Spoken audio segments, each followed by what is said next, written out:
What is up, guys? Dr. Typo here, playing some Destiny, and in this video I am going to show you how to kill a god.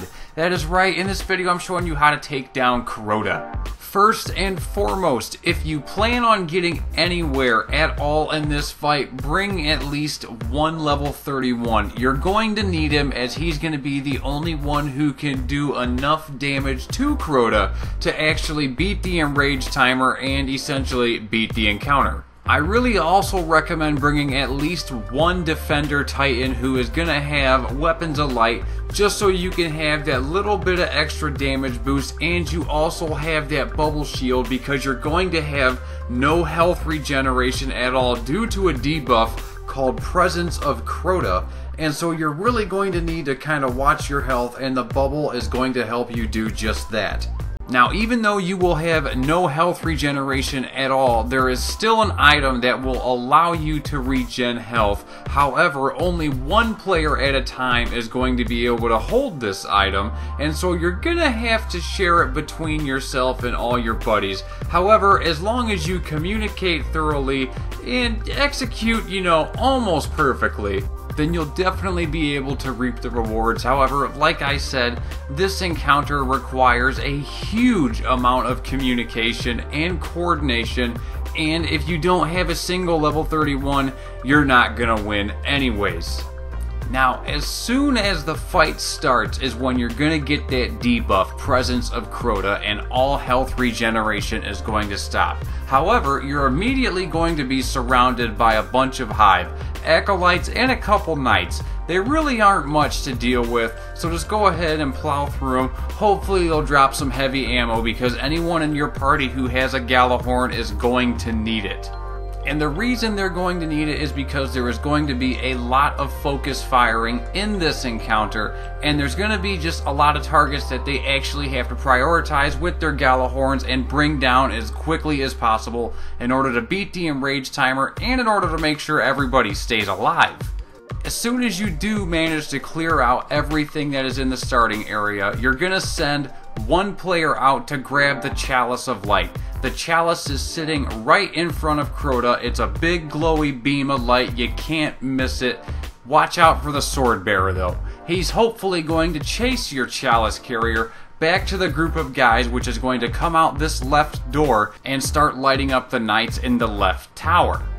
The Chalice is without a doubt one of the biggest mechanics in this fight, and you're going to need to hold down your interact button in order to take it from whichever player is holding it. And as soon as your regeneration starts, another player can immediately take it away from you, and you will regen fully, and they'll be able to start their regen process.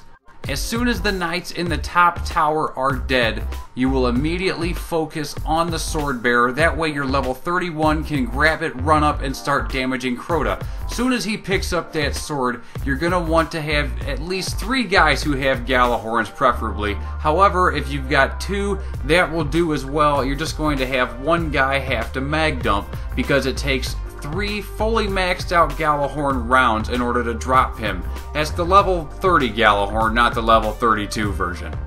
As soon as his shield pops, Crota's going to take a knee, and that is when your sword carrier is going to be able to do a little bit of damage to him, and then you're actually going to go into the next phase, which is just a repeat of the first phase, so I guess it really isn't much of the next phase. Whatever. The Sword Bearer is going to die, the sword's going to disappear after you hit Crota a couple times. Make sure that whoever is carrying the sword gets away from him before he stands up, otherwise they're going to be one-shotted, level 31 or otherwise.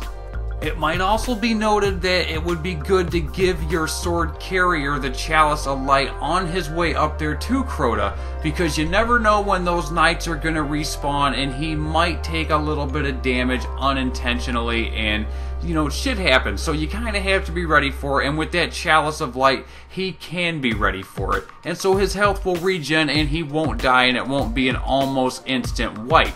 Another thing that you're going to need to be doing is watching out for where Crota is at, because he is going to be in one of 3 locations on the map. It is going to be his starting location, this left location where we're currently at right now, and then the right location, which we are switching to as I speak. Taking down the knights in the towers are something that really needs to be communicated. Crota's location is also something that really needs to be communicated because you don't want to be in the same spot that he is, obviously. As soon as he shows up where your whole party is, he's going to wipe you guys in one shot without a doubt, so don't be there. He will start in the center section and then he will move to the right door. Then after that he's going to move back to the center section and then he'll move to the left door and then back to the center section, so on and so forth. Call out where he's at, be ready to move because you're going to have to. If for any reason at all someone dies after you pick up the Chalice of Light, Crota's going to cast a spell called Oversoul. What it's going to do is it's going to put a big orb of green light in the sky and you're going to immediately need to focus fire on this target. Call it out, be ready. If you do not stop him from casting it by destroying it in the sky, then your whole party is going to wipe and you will be starting over from the very beginning, guaranteed. But anyways, after you have taken down 2 sword bearers and have done a little bit of damage to Crota, those sword bearers are going to stop respawning for a little bit, at least until you kill the 2 hallowed ogres that are going to spawn, and you're going to have to focus fire on them, call them out. The sooner you take them down, the sooner that the sword bearers are going to start respawning again, and you're going to be able to start damaging Crota again. Thralls may also sneak up behind you, so make sure you've got someone looking out. You don't want any of the exploding thralls to walk up behind you and just wipe your party instantly. That would be very bad. However, after you kill those 2 ogres, it's going to go right back to business as usual. You're going to see the knights up in the towers, the sword bearers are going to spawn. There'll still be some thralls running around, however, there's not going to be nearly as many as to what it is when there's ogres. And as long as you can lather, rinse, repeat all of these phases, this fight is actually much easier than what it originally seems. Despite the fact you have no health regeneration, you really don't take a whole lot of damage, seeing as all of the enemies are funneled into one general direction. And as long as you vocalize everything, call everything out, communicate with your team very well, you will have no problems getting this raid done, I promise.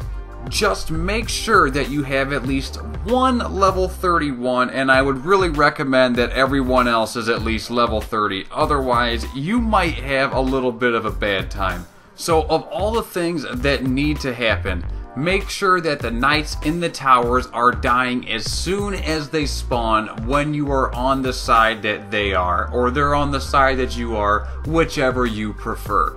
Also make sure that you are communicating where Crota's location is at, almost at all times. If he is coming to wherever you and your team is at next, make sure you call that out. That way you and your team can leave. Make sure that you also are calling out when the sword bearer is spawning. That way your team can be ready to focus fire on them at a moment's notice. And they can also be ready to focus fire on Crota when your sword carrier is ready to go up and do damage to it.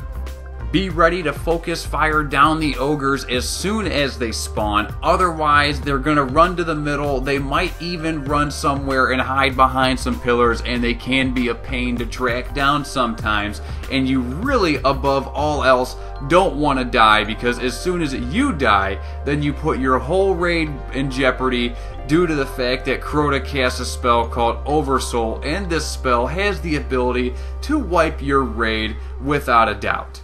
However, as long as you follow these steps and execute the raid almost flawlessly, you can still have 1 or 2 deaths here or there, but this is all it takes in order to kill Crota on normal mode. Hope you guys enjoyed the video. If you did, don't forget to hit that like and subscribe button. Take 2 and call me in the morning.